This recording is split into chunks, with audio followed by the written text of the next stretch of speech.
Desde abajo se defiende a todo mundo. Radio Jornalera, donde tu voz encuentra un eco amplificado, donde tus derechos salen a la luz y disipan el miedo, donde tus aportes a la sociedad se evidencian, donde se reconoce que tus luchas reivindican derechos para todas y todos. Radio Jornalera destaca a la gente humilde que pelea por sus derechos a pesar de sus circunstancias de despojo y marginación. Eleva a los individuos y sus luchas y muestra cómo la clase trabajadora y humilde puede ser agente de cambio cuando se organiza, cuando se defiende y cuando tiene una lectura correcta de su propia realidad. Radio Jornalera provee el espacio para aprender de los invitados e invitadas sobre sus vidas, lo que les motiva a seguir adelante, sus virtudes y desafíos y hasta su música y poesía favorita. Radio Jornalera recalca el trabajo de activistas, organizadores, educadores y algunas celebridades, sus causas, sus campañas, sus estrategias, sus tácticas y los reveses más duros en el perenne quehacer de formar líderes para hacer el mundo más justo, más humano, más inclusivo. Para cambiar el mundo, primero hay que conocer a las personas que sobreviven las injusticias y políticas públicas groseras. Hay que apoyar y solidarizarse con sus luchas, porque desde abajo se defiende a todo mundo. Radio Jornalera, donde los anhelos y el sentir del pueblo trabajador cobran vida.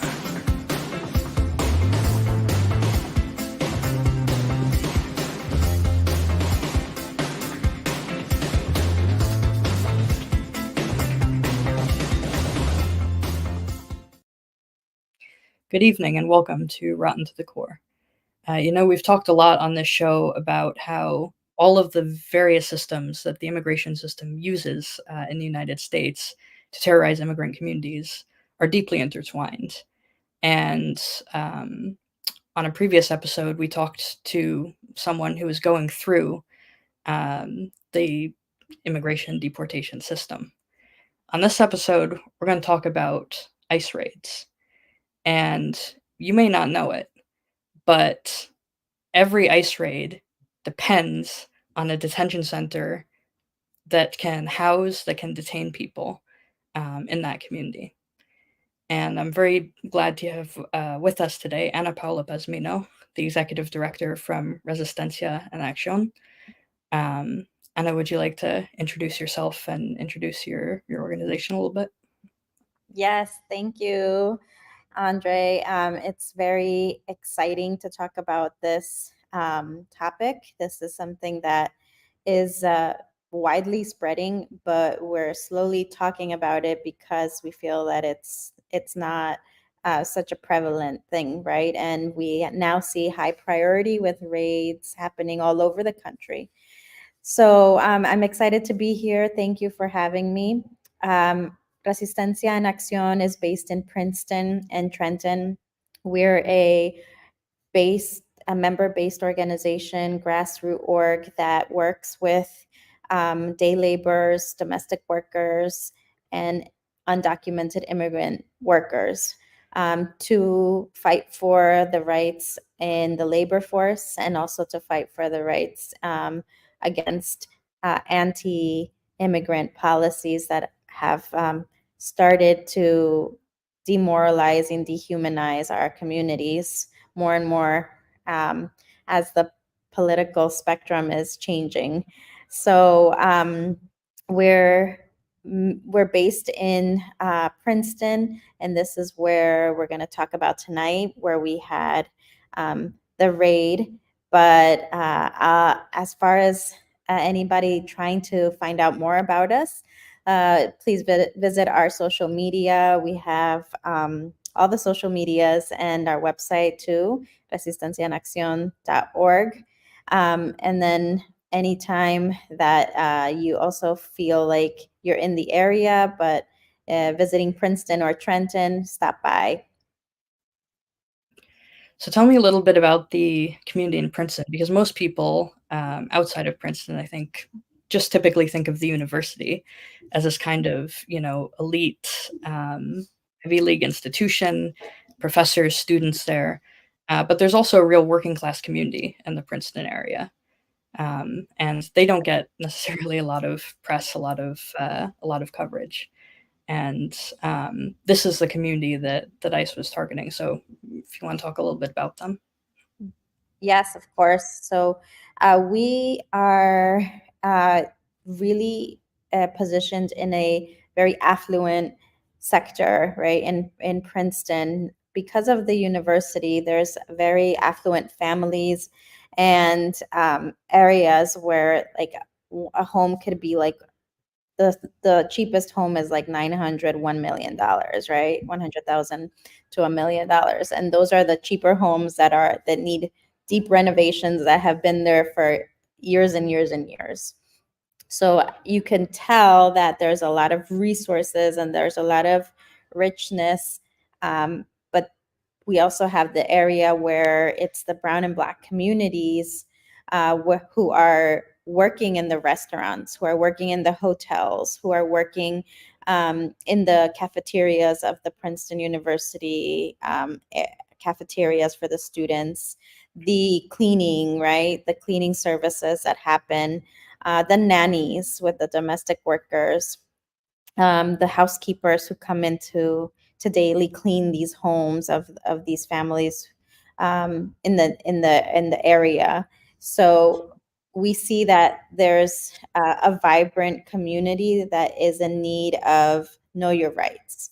But we're not just a know your rights organization. We're an organizing organization. So a step further is to take action on how to organize in your workplace or how to organize when your rights are being violated. And so when we started organizing in Princeton, because we saw a lot of wage theft in the restaurants, we saw a lot of abuses happening with overtime. We've also seen a lot of the domestic workers not having contracts. Up until this year, does the state of New Jersey have a little bit of control over that? But in previous years, it was nothing, right? So it was just up to the domestic worker to have and make a good, safe environment for herself in the workplace.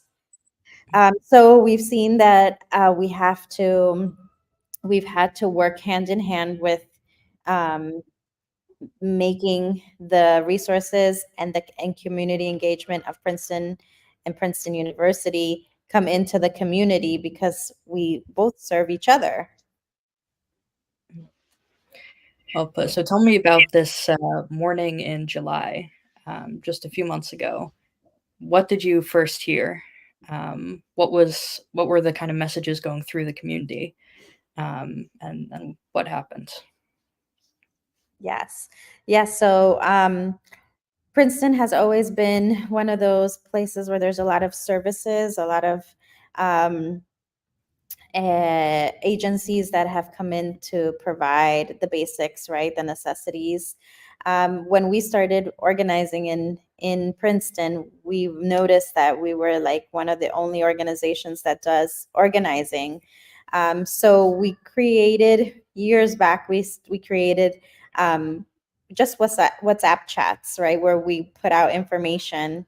And that morning on our WhatsApp chat came some messages from members saying ICE is here. They're going to take somebody. They're parked outside of an apartment building. And so this was alarming. It was like 8 a.m.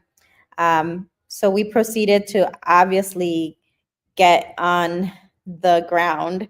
But there's a lot of stuff that happened, right? Because we went and we responded so quickly.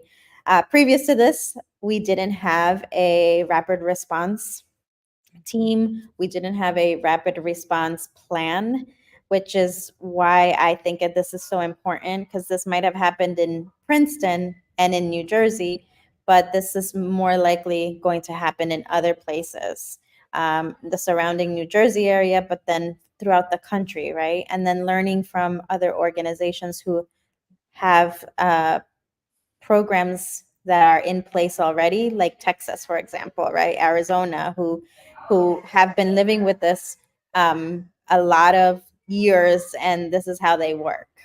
So I don't know if you will allow, but right now is a good time to show the video so that people can sense of what happened that day? Yeah, absolutely. Hey, sir, what are you looking for? Are you guys ICE? Are you guys ICE or police? Hey, no, what are you looking for? No le diga nada, dígale que no puede decir nada. Dígale que usted no puede decir. Are you guys ICE? Are you guys doing the raids? What are you guys doing here? Váyase, dígale que no diga nada. What are you guys doing here? Hey, what are you guys doing here? Váyase rápido, señor. What are you guys doing here, sir? Hey, can you answer? Are you guys police or what? What are you guys doing here? All you guys are doing here? This is a hometown. This is a sanctuary town. Are you guys police or ICE? Guys, why you don't identify yourself? Are you guys police or are you guys ICE? Why you guys have a police? Police? Why are you guys saying that you guys are police? Huh? You guys not gonna talk to me? You guys are not police. You guys are ICE. You guys are terrifying our town. Why are you guys here? People is just looking for work and you guys are here terrifying and trying to arrest people for no reason. Can you identify yourself? No, you're not gonna talk to me? You scared? Huh?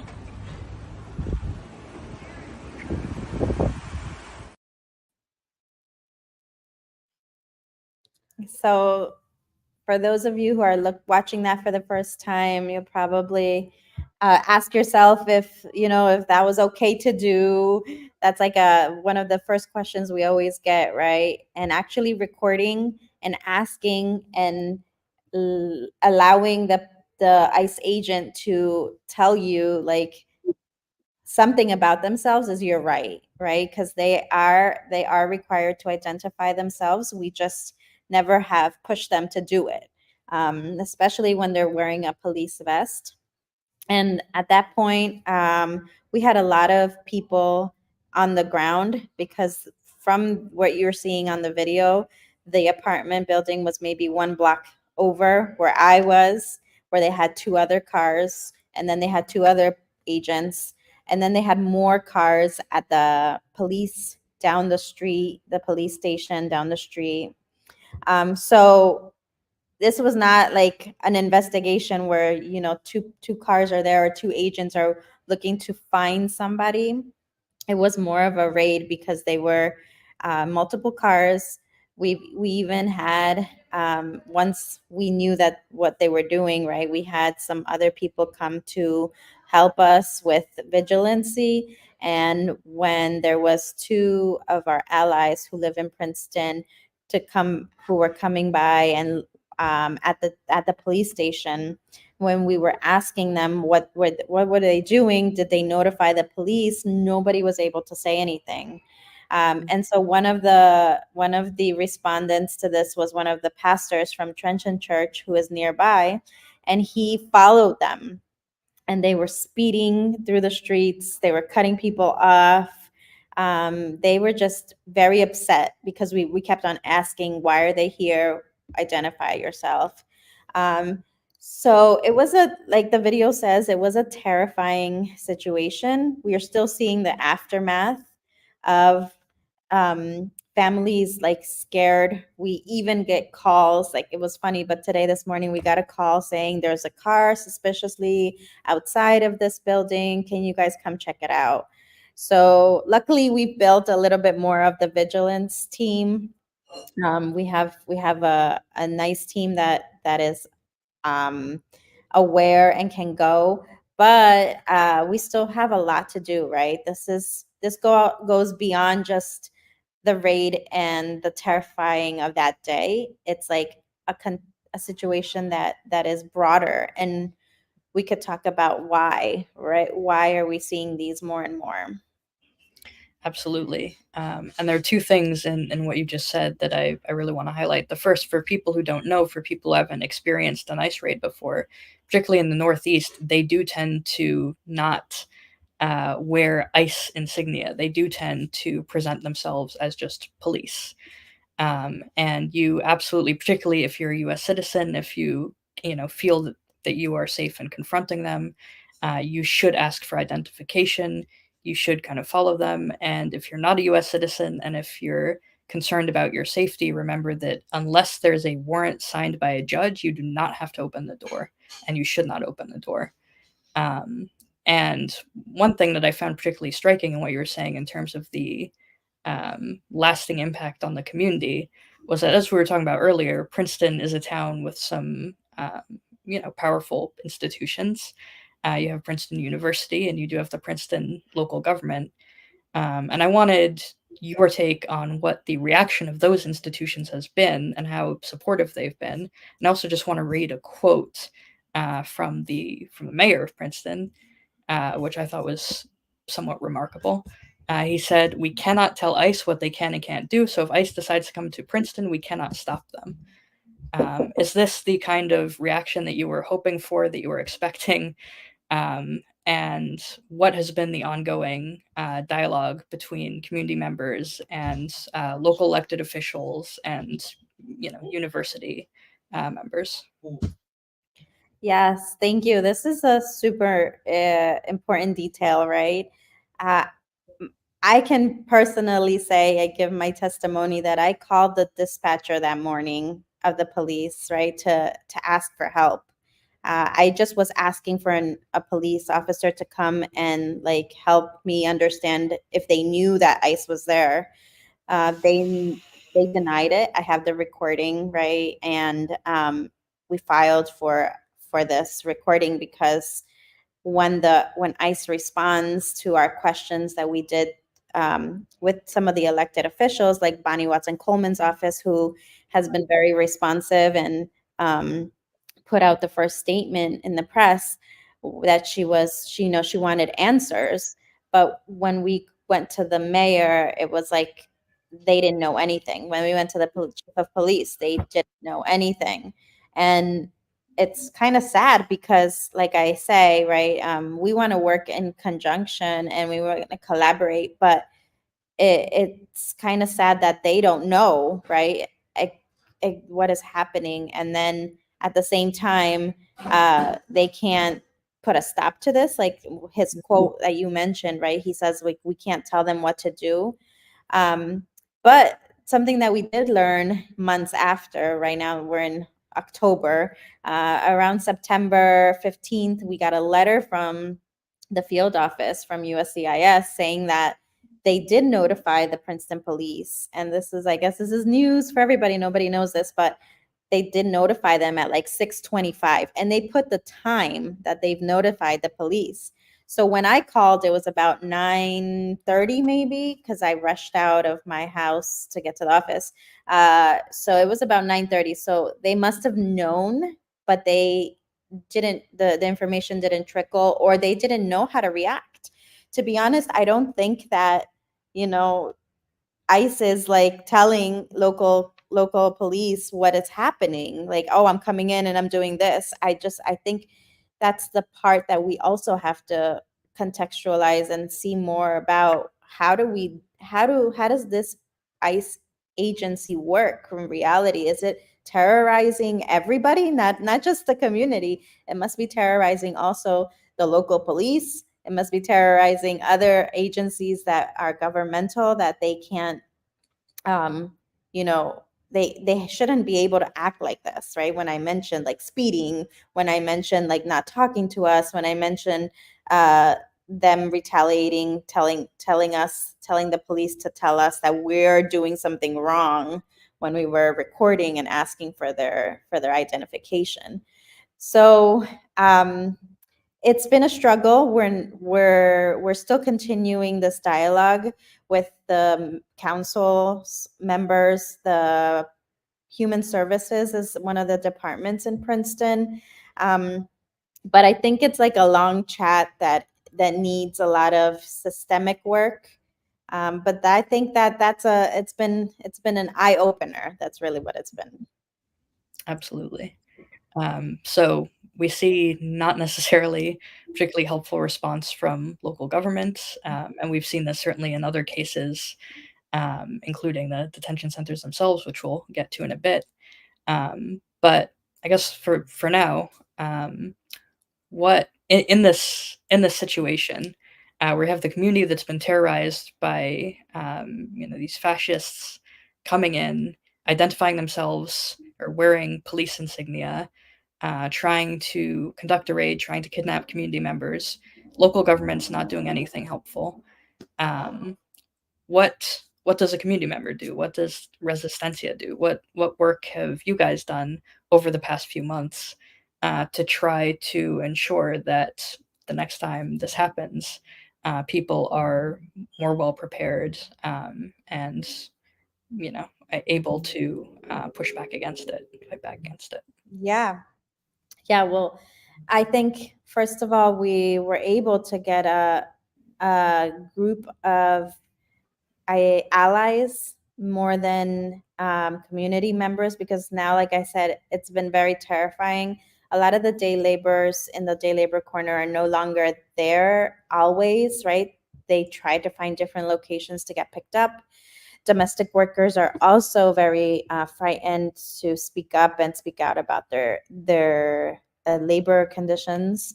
But the allies are true, and we've seen a lot of allies from the university, especially the student body, which has been really good, because we're actually going to have a panel to inform the community, and not only the students, but the professors that are also working at the university, that this has happened, and what we're trying to build, right, with a rapid response program that not only puts the general stuff of, for example, putting a hotline up, right? That's what we started to do, putting posters up in the businesses that say ice-free zones, having know your rights trainings. But that goes a little bit beyond that too, to understand what is happening in New Jersey, right? Then what is happening in the country with immigration. There was moms at that day that weren't able to go pick up their children because of the fear that walking to school, ICE can come and ask them for their documentation. So there was a lot of there's still a lot of I would say barriers that the community is facing. But I think the positive thing of all of this is that we've sort of were pushed into this window of what's going to happen. So now we could be an example to many other local cities or states that it might have to deal with this too. The building of the committee was a great thing. We have a worker leader who's leading that. Her name is Arlene, and she should be more involved now with the training of other trainers, because we're always seeing like know your rights, and we're waiting for like ACLU, we're waiting for the bigger organizations that have these resources for legal, but the know your rights really should come from people who are within the community that can also get trained to talk about this and to lead the example of what to do, right? Like we were mentioning, you could record if you are comfortable and you're a citizen or you're a resident and you don't you know what to do. Like this, it shouldn't be uncomfortable, and you can try it. I think that's what our board member who records that video was very comfortable, because he's been working with this for years now. But that's the thing. I think that when agencies that are oppressing the communities, when they see that we are like sort of like educating ourselves on what to do, I think that's when they sort of back down a little bit, and they're like, oh, okay, I might not go back to Princeton and terrorize everybody yet, right? I'm sure they're gonna return, and we don't know when, and I'm sure they're gonna go to other places, because we've heard like going to nearby towns like Lawrenceville or Trenton. But the need to organize and create these little rapid response committees is essential, right? Because we need to defend our communities. We need to make sure that there's a positive message going around about immigration. And we already saw what happened, right? Months after the raid, we see the stuff that's happening from the anti-immigrant rhetoric that's happening with the Haitian community, right? And that's not even here in New Jersey, but we could feel it because we have Haitian community members. So we want to make this an eye opener, right? That's why I talk about it with anybody and anywhere that has and wants to know more about this. And we still have a lot to learn too. We still have a lot to structure, because this takes resources. It doesn't just take overnight. Yes, we want to defend the community, but we also have to do this in a manner that also will have a little bit of structure that can be left. Say, for example, if I'm not there anymore, right? Say, for example, if Arlene is not there anymore with her committee, but that can be left in place so that future generations can keep on defending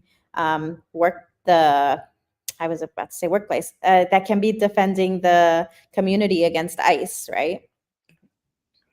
Yeah, and are there any specific, because you mentioned the resources that you were putting together for community members, the roles that allies could play? Are there any links or events that you would want to specifically let people know about?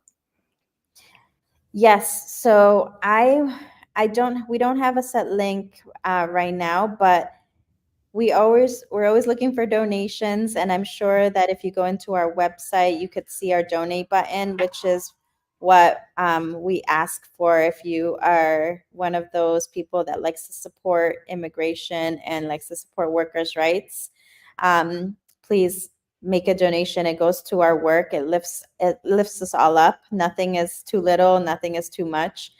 But I think the real way to do this is also to build leadership. And some of the resources that we are gathering is like listening and learning from other organizations. For example, in Texas, right, in Arizona, who have been doing this for a long time with the defense committees. And in November, we're going to have an assembly where we're going to be meeting with a lot of the organizations here, and through Endelon and the New Jersey orgs that organize. I think that's going to be a great space to actually hear about what is happening, so that more workers, more community members understand that this is a long time activism, and we don't want to criminalize activism because we're standing up to ICE. We want to make this a positive relationship between the community and understanding the systemic part of why these agencies work like this. And maybe there's not a lot of resources, but at least we can start creating some. Yeah, for sure. And here in New Jersey, of course, as we began the show, we began the episode talking about the links between these raids and the immigration detention systems that are put in place.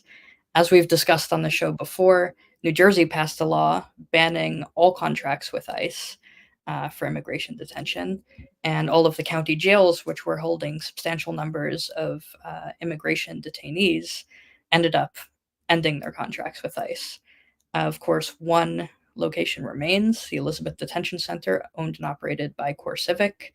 And we have been trying to shut that down for some time. And you were saying earlier, there's been such a disconnect between kind of the community mobilization and the local political, shall we say, demobilization, complete lack of interest in getting involved.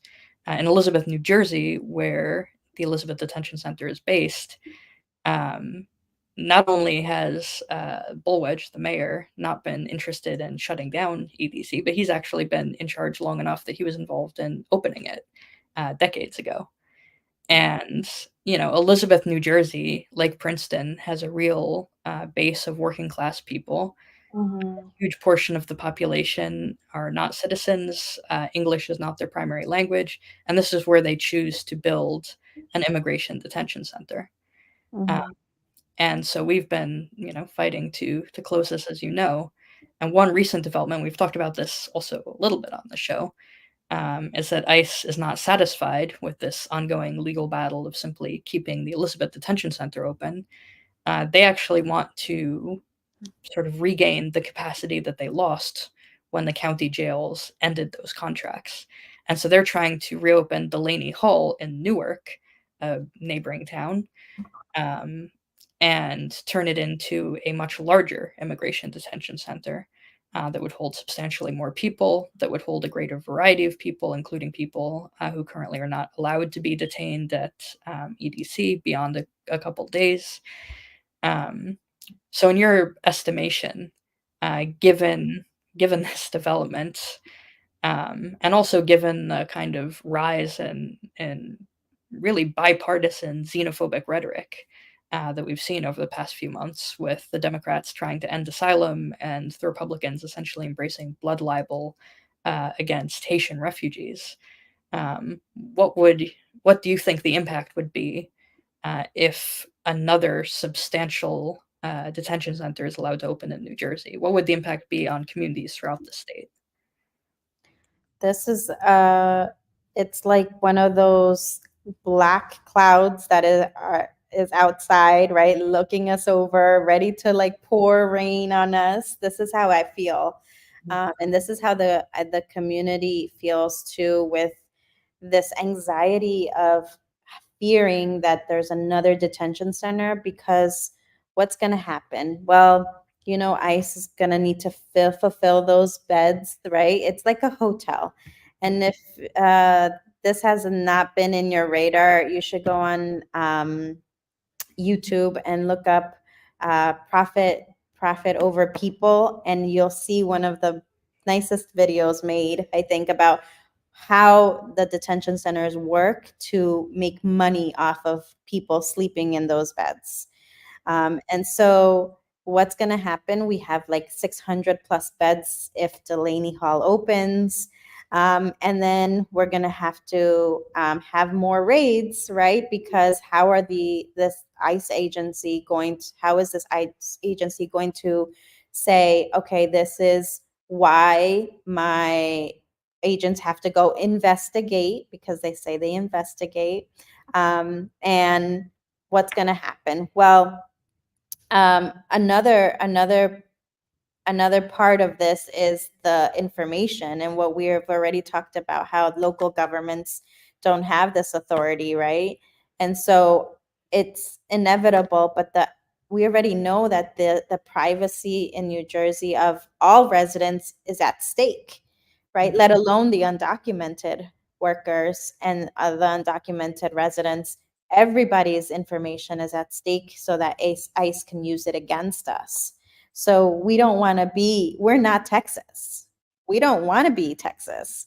We're New Jersey. We're Princeton, right? We're a welcoming state. We're a welcoming city. And I've heard our mayor from Princeton say this, that we're a welcoming city. But, we also have to take actions to make sure that welcoming cities are protecting the residents. And so the impact of Delaney Hall would be severe, because we would see more raids. We're going to see more families separated. We're going to see a lot of what we saw during the Obama administration, right? Where we had to create not only a defense mechanism against ICE, but we had to create a defense mechanism against children who were left alone because their parents were taken by ICE. How do they continue to pay the single moms or single dads continue to pay rent? So it's like a series of things that would impact the community and the state at large. But I did want to also mention, just this week, we've been working in a coalition of New Jersey organizations through the Immigrant Justice Alliance, where we're also introducing the Immigrant Trust Act. And the Immigrant Trust Act is basically a bill that we want to be passed so that much of our information is not shared. So it's going to be more like rigorous in the sense that, Princeton would not be able to share local municipality to ICE, or ICE ask them for information. Or like the case happened in Princeton where it was like the worker didn't get to go to the court, and the court was sent over to Superior Court, and then from the Superior Court it got sent to ICE. So just for not going to his last hearing, right, which he moved and didn't have this mail come to him. So like all these series of stuff could have been avoided if we didn't need to share that information with each other. Which I know many local officials will tell you, no, we don't do that, but that's not the reality. We know that that's not reality. But coming back to the Immigrant Trust Act, it was just introduced where, there's a lot of members of the legislation who are supporting organizations, faith leaders, and we will be able to share more about this. But I know next week, during the press conference, you'll probably hear more, and you'll see more on our social media, the different types of impacts that this will have, which are positive ones. But we're still fighting the fight of the Delaney Hall not opening, right? Because that's more prevalent and that's more soon to come, unfortunately. But I think we need to not stop against the deportation machine that has been there for years and years and years. We must not die down. This should make us stronger. Yeah, and when we talk about defending our communities against the deportation machine, I think we've kind of touched on various aspects of that throughout the show, but that means creating these rapid response networks, the Know Your Rights trainings, trying to push for legislation like this, which really makes the promise of sanctuary cities as sanctuary states much more material. Obviously there are lots of politicians who like to make these sort of grand pronouncements and present themselves as allies of communities in their towns and their districts, but something that would actually materially prevent information from being shared, that's the kind of thing that would make a meaningful difference for folks. And of course, for people who live in Newark in particular, that means stopping a detention center from opening in your backyard. That much like Elizabeth, the people of Newark have no interest in having Delaney Hall reopen. There's no constituency for that. There's no call for that. This is the federal government and a massive private prison corporation, in this case Geo Group, really going over everyone's heads, violating New Jersey state law, and trying to force this to open in Newark. And there have been ongoing discussions with certain city council members who have been certainly sympathetic, vocally sympathetic, one might say. Nobody, certainly no local official in Newark is publicly in favor of this. But there are things that Newark can do to try to regulate, to try to restrict the activities of any structure, any facility that's opening in their backyard. And we have a toolkit and we have a petition. Richard, I don't know if you could put the link in the show notes. But particularly for folks who are in Newark, we really, really encourage you to, join some of the meetings that we've been having, to join some of the calls that we've been having, to reach out to your elected officials and to let them know that you do not want to live next to an immigration detention center, that you do not want this thing to open, and that every official in New Jersey should act to defend the New Jersey state law, which says that there should be no contracts with ICE.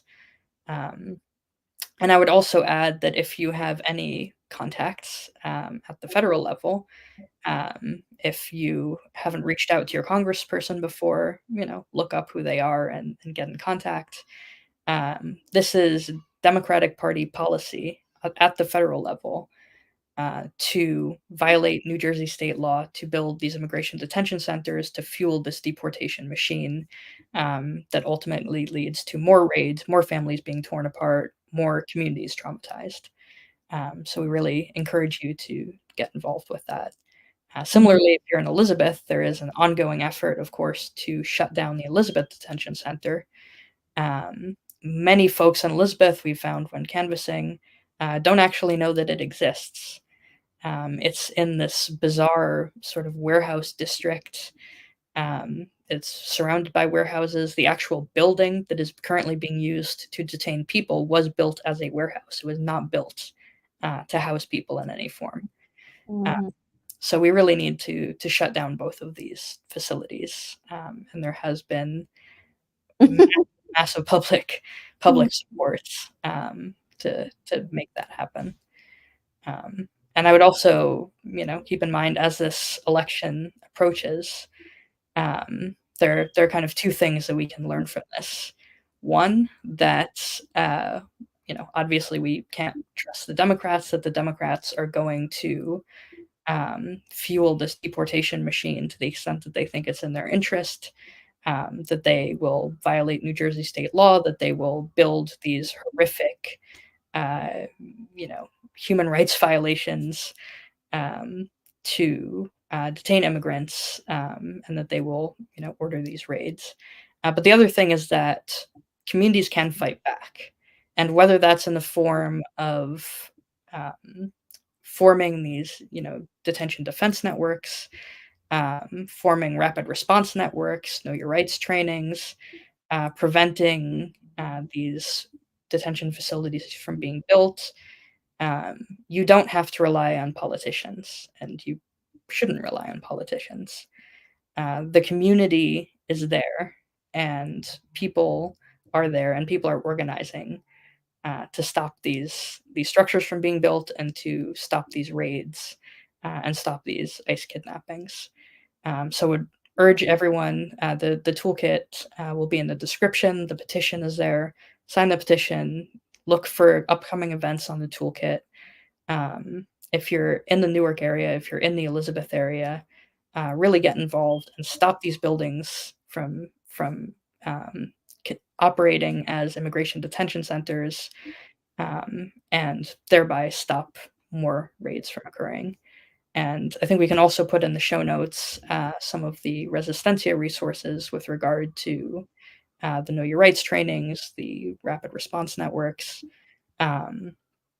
because it is crucially important that when ICE shows up in a community, that people are not just left to deal with them.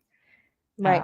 And yeah, if there's, I don't know if you've been in touch with other communities in New Jersey that have also been having these kind of similar conversations. I will tell you, in New York City, there's New York City Ice Watch, which a number of years ago was started as, it became very, very clear that there were a large number of people in New York willing and ready to be mobilized to, defend their neighbors, defend their community, defend themselves from ICE. And people really just needed to kind of come together on a hyper local level and make sure that they were looking out for ICE raids, that they knew what to do if that would occur. So we can link to them in the description as well. Yes. I also wanted to say, well, we as a state, I think, should really not just sit back and wait till another detention center opens, not just the residents of Newark, but I think the years back, right, we used to have an ICE-free New Jersey coalition, and that was like so important. It was like high priority.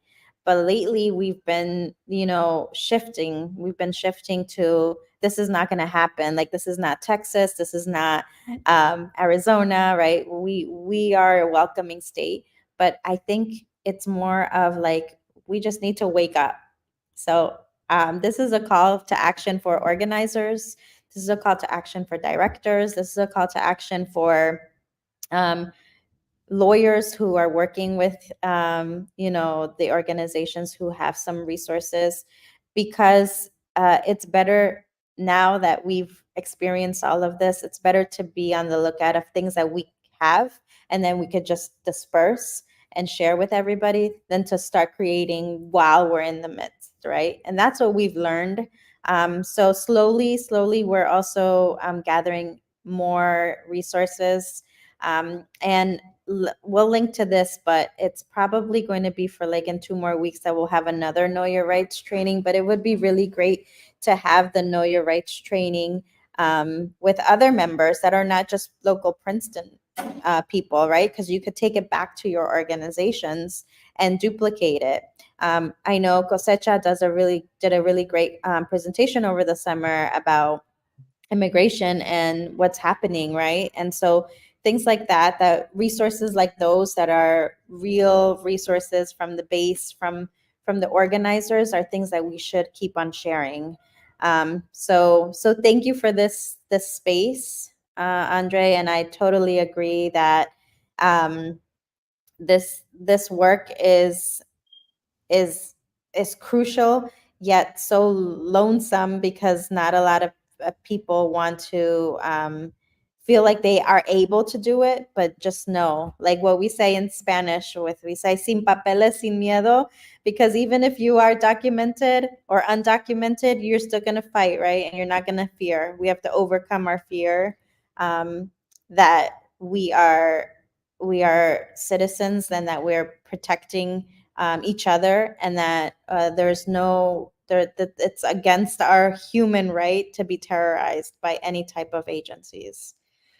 Absolutely. And I think that's so one of the points that you made that was incredibly crucial is that this really is a statewide fight. It is both statewide and local. Mm-hmm. And any community you're in has the risk of being terrorized by an ICE raid. Any community you're in is impacted by this statewide and nationwide deportation machine, which terrorizes your neighbors, your family members, your community members.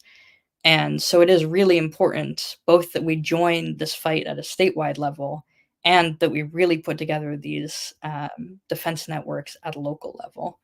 And so I would urge folks, wherever you might be in New Jersey, get involved, because there's work that needs to be done in wherever you might live. Mm-hmm. And if you're not connected with organizers in your area, again, connect with us. We will have resources in the show notes. We need to stop this detention center from being built, from opening as a immigration detention center, and the Elizabeth Detention Center needs to be shut down. And we need to put an end to ICE raids in what should be a sanctuary state.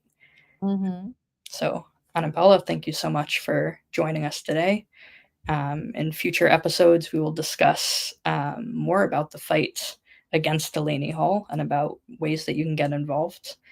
And thank you to our audience for joining us, and see you next time. Thank you. Audio Jungle.